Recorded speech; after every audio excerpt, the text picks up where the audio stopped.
Roma 15:10-13.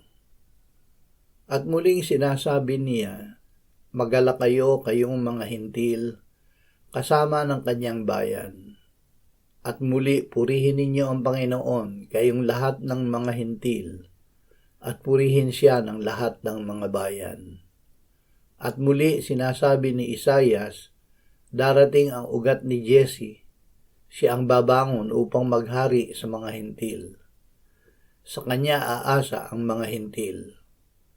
Puspusin nawa kayo ng Diyos ng pag-asa, ng buong kagalakan at kapayapaan sa pananampalataya, upang kayo'y sumagana sa pag-asa sa pamamagitan ng kapangyarihan ng Espiritu Santo. May pag-asa. Si Jesus ay namatay para sa ating kasalanan at muling binuhay, iniakyat at iniluklok ng Ama sa kanyang kanan sa langit.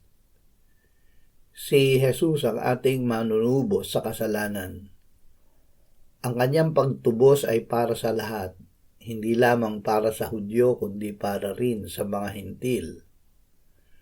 Ang lahat ng makasalanan na sumampalataya at tumanggap kay Jesus ay tinatanggap ng Ama bilang kanyang anak at binibigyan niya ng buhay na walang hanggan.